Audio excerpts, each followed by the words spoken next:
The journey is conversations with ordinary people about stories of transformation and how we may have had setbacks in our life and how we persevered through those, how we've learned from those obstacles, and how they've maybe helped us on our path today.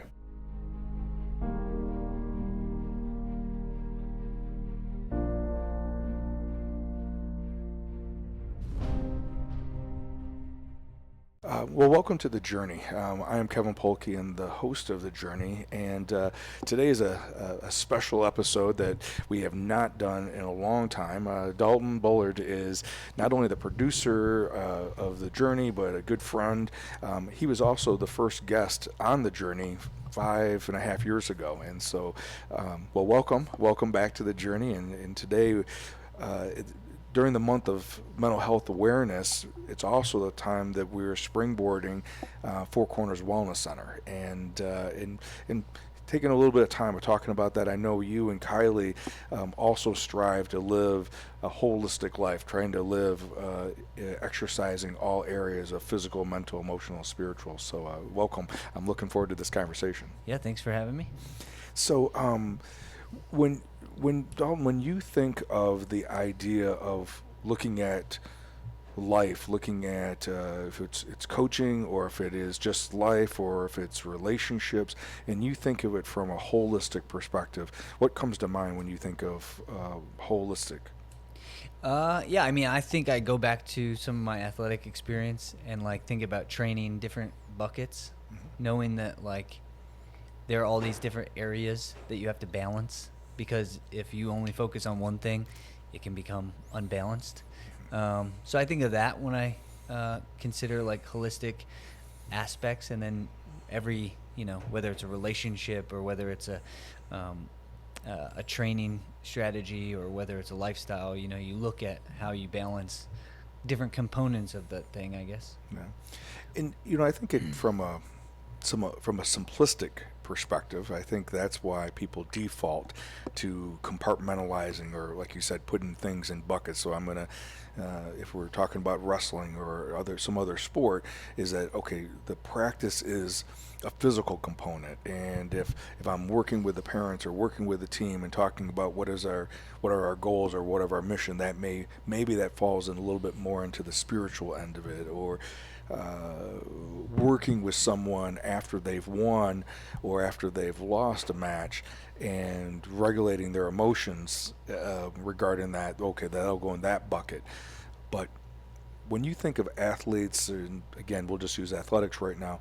When you think of athletics, is it really ever in just one bucket, for each one of those, or have you noticed how they're more intertwined than that? Well, I think they're definitely all intertwined, but I think we're reactive. It seems that most people are reactive in situations. So in sports, if you lose but you want to win, your reaction is to go put your head down and focus on that activity, I guess, not thinking that some other activity could actually be beneficial to the outcome that you're looking for. So I think, yeah, it seems to me that a lot of things that we do are reactive. So I guess I don't know exactly how to answer your question, other than it seems that people get stuck in compartments of everything because they're just reacting to a circumstance that happens, I guess. Yeah. Well, and I guess for me, in thinking, I guess to point out, thinking separately from athletics, but thinking about health, right? So oftentimes somebody's in a bad state of health, they instantly go to diet and nutrition. Now, although diet and nutrition is a large component of health and wellness, it's also not going to pull you down that path. You're going to be, you need to have maybe a reason as to why, right? You have to look into the mental aspects of why you want it first, and then on top of that, considering your mental state influences health, not just nutrition. So I guess that's what I'm thinking about. Well, and that, it's interesting you bring that up because that reminds me of in the last 6 months I have been, I sought out a physical therapist that I had worked with before when I had an injury. I've been doing myofascial physical therapy for, in this particular case, I was having problems with my left hip, and it, got an X-ray done, and it appeared that it was going to be arthritic. There was what appeared by the X-ray to be bone on bone, and of course, automatically that's setting me, everyone's saying you got to have surgery, you got to have hip replacement surgery, and I'm like, well, maybe, but what can I do instead? What are some alternatives? And if nothing else, what I've already started compensating because of the pain in my hip by standing different ways, walking different ways, and what can I do to start correcting that? So I've been meeting with a lady named Mary James, and as she's been working with me from a physical therapy perspective, and breaking up some of the muscle adhesions, she's also having me visualize that instead of this area that where the pain's located, instead of visualizing it as me trying to remove it, trying to like make that go away, as if it's a bad thing, she's trying to help me visualize bringing nourishment into the area, bringing fluid into the area. And what came to my mind when I do it now is I visualize like ice melting, and that the adhesions that are there, the calcification that is there. How do I visualize water coming in and helping melt this ice?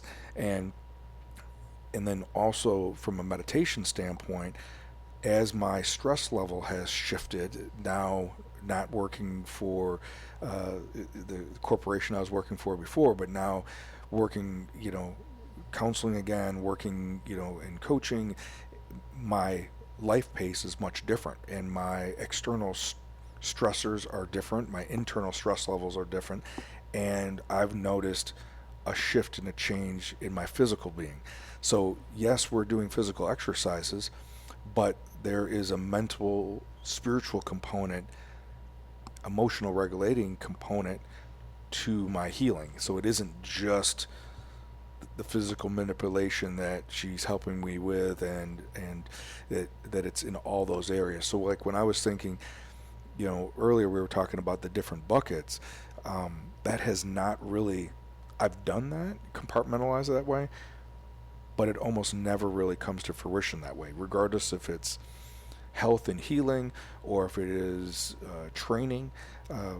Going onto the mat, maybe or in the wrestling room or into the weight room, there may be a physical component to it, but mentally, I have to be disciplined enough to do it.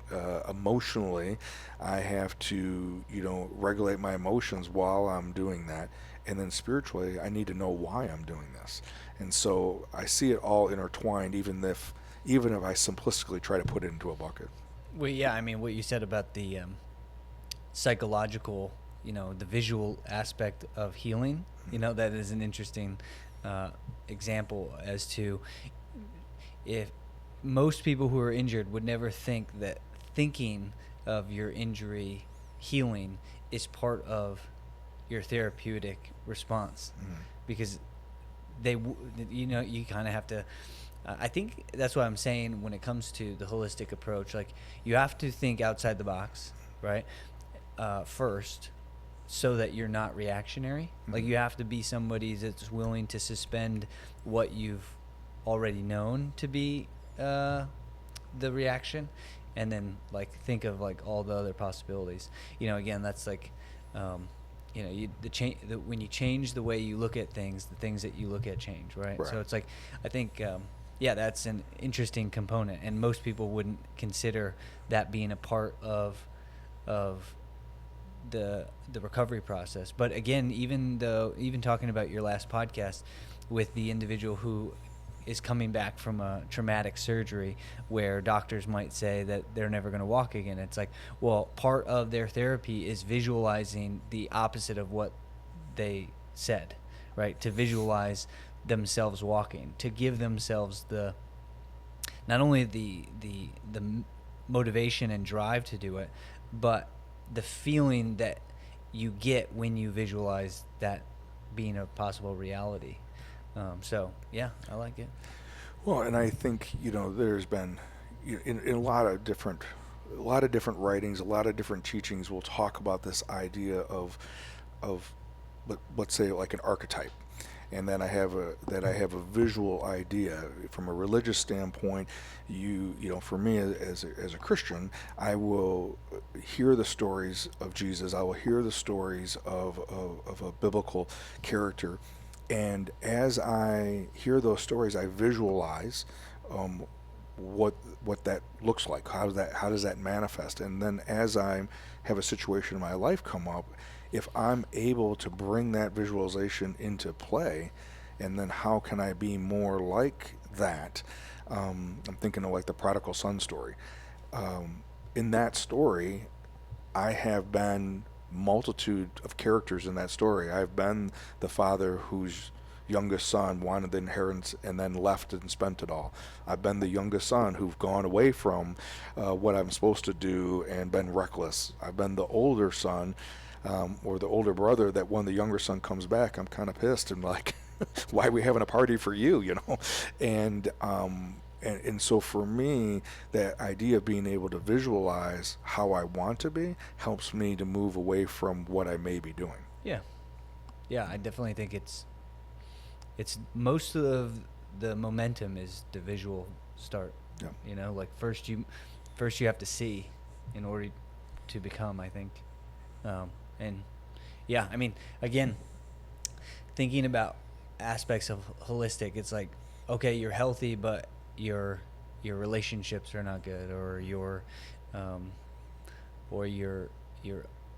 inability to flow with the change of life, right? Like life is not easy, right? I think you were talking about this earlier, the dualistic, non-dualistic thinking.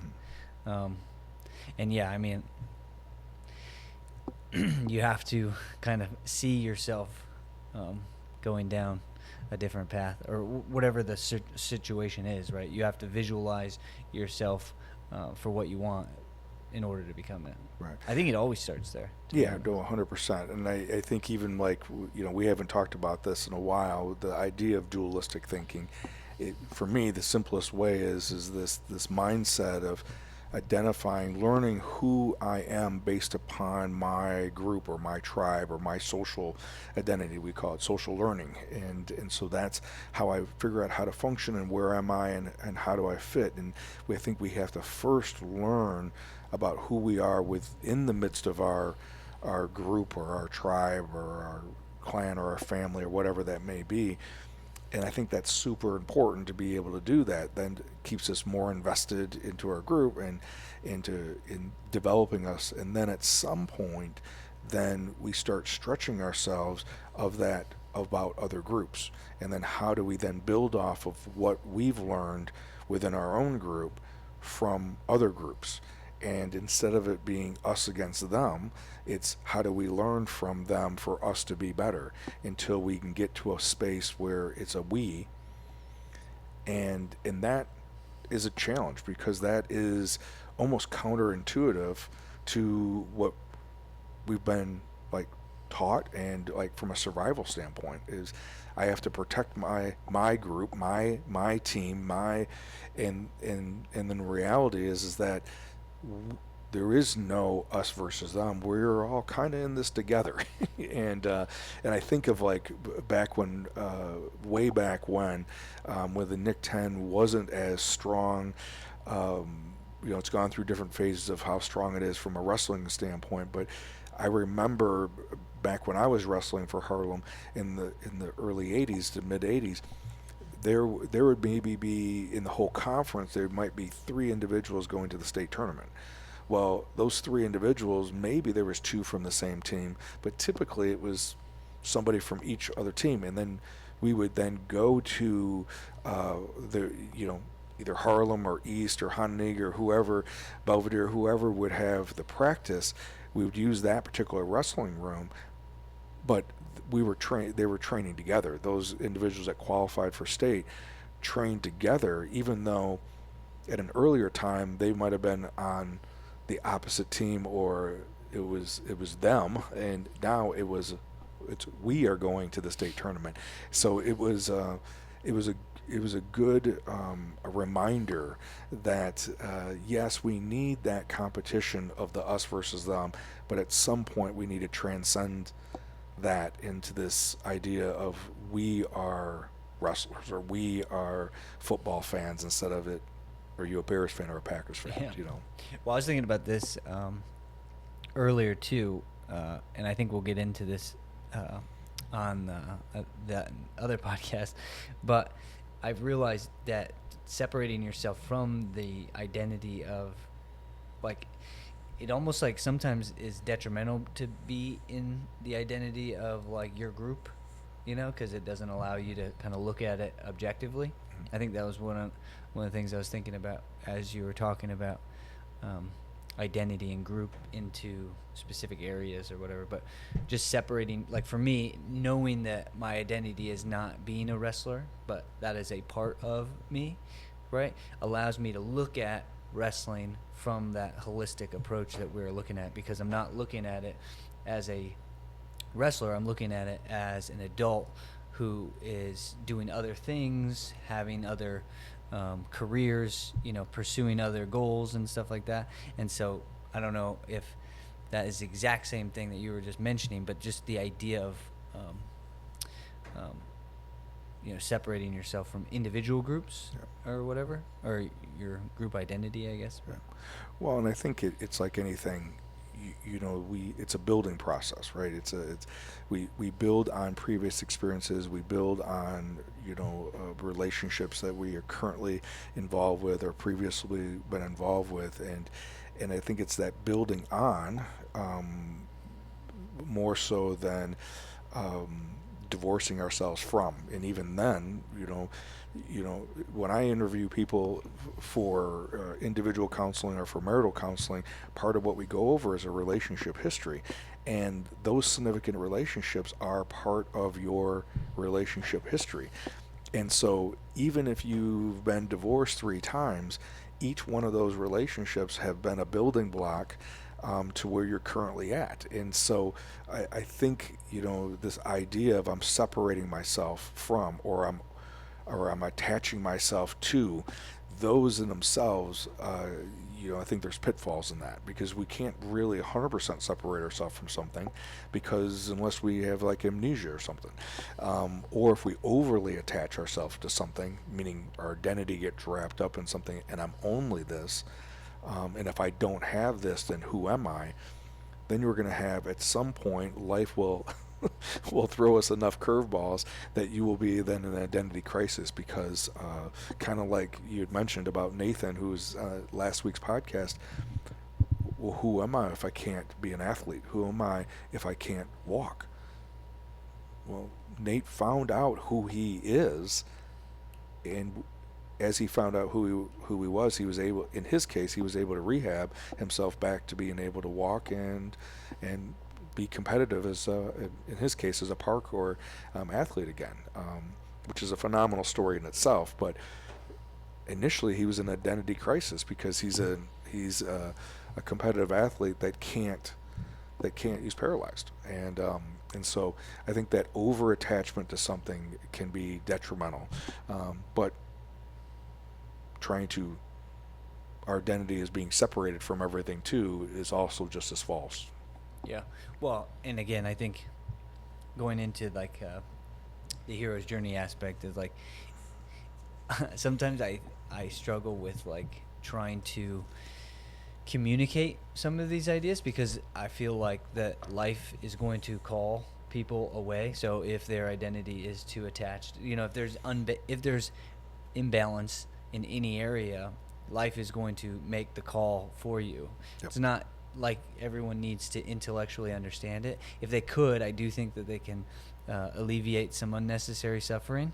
But ultimately, I feel like life is the teacher. Yep. So, yeah. You know, I think that's a great point. I think being aware of concepts like the hero's journey allow us that when it's happening, when you're getting the call, you actually recognize what it is and what it represents, and when you refuse the call, you recognize what it may be.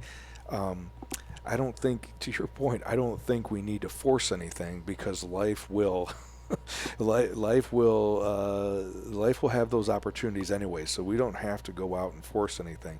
And if we do, it ends up being something that isn't really it's probably the wrong call, because it's more of an unfolding, and us being open to that call, open to those signs of where we're supposed to go. And but yeah, we don't have to force it. It just, I think of myself when I'm in that initiation phase. As much as I say I'd want to be out of it, I also know that's where the growth happens. And then when I'm in the familiar, before the separation happens, that's where we always want to be in the goal, but that's also where you get restless, and there's a latency there that ends up not, we're not growing at that point. But it's important to be there, because that's where we recover, and we're doing some healing and savoring some things. So yeah, it's definitely a circle for a reason. Yeah. So, but yeah, I think what you originally talked about, this idea of how do we use this framework of looking at our lives, looking at life in general from maybe a circle perspective versus a linear trajectory, looking at it from a holistic, and how do these areas of physical, mental, emotional, and spiritual intertwine, and how are we exercising and having a development or growth in all four areas, I think is really what the goal that we're trying to do at Four Corners, through the different services that we offer, as well as just the mindset, and how we're also attempting just to live our lives. Yeah. How's it going so far? I mean, it's been an awesome response that that everybody that I shouldn't say everybody, but the majority of people we've talked to are very open to the idea. I think the next step from that element of being open to it, regardless if it's a speaking engagement or a coaching opportunity from a physical standpoint or nutritional standpoint, that we have to help people move from, oh, that's a great idea, to actually the discipline of following through with it, and then how do we implement it into as a lifestyle. And I think that is always the challenge when we're doing something new. We hear something, we're interested in it, we're intrigued of that invitation, and then the next step of implementing it into a lifestyle is really where the next challenge is. Yeah, it is challenging, especially when it comes to health and happiness, because there's so many things that pull on families and individuals that are counterproductive. Just busyness alone is very something that I think a lot of people get pulled away from their work, or their own happiness, or their, again, putting energy into the bucket. Busyness takes away that time that you can invest in yourself. Well, what's interesting when you talk about, I just met somebody recently. Her name is Lillian Terrell, and I'm going to have her on the show in upcoming months. But her husband, Michael, Grammy Award-winning, Dove Award-winning musician, had come up with this music that had to do with frequencies and tones.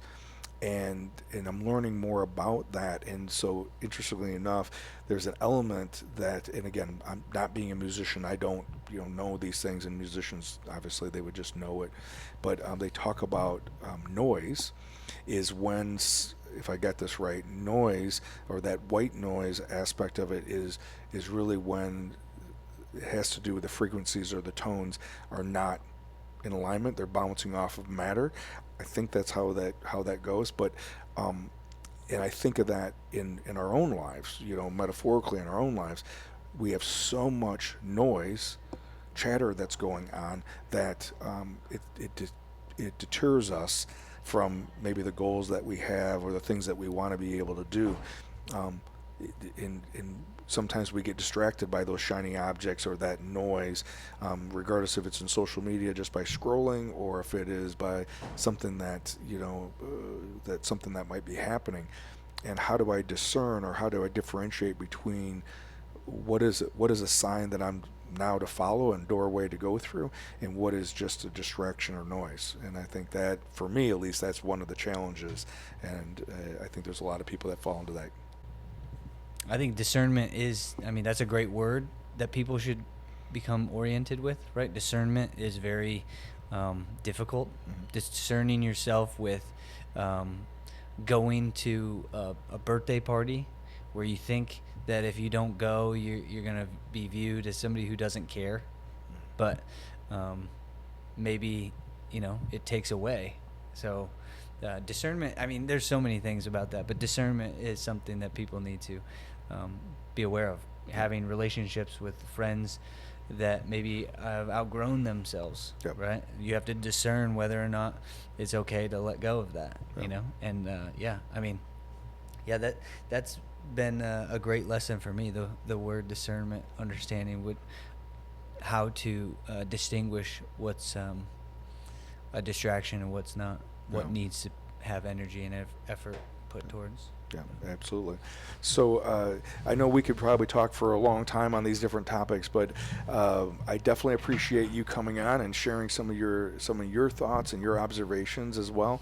And so again, this idea that right now that we're looking at not only providing services in person as well as online for Four Corners or with Four Corners, but really more of it being a lifestyle of how to view our lives, how to view the world, how to view other individuals, institutions from this more holistic perspective, and how can we move toward growth and development through well-being and health versus a medical model of pathology and sickness. So again, I appreciate you being here on the show, and I appreciate everyone who's listening, and look forward to being with you next week.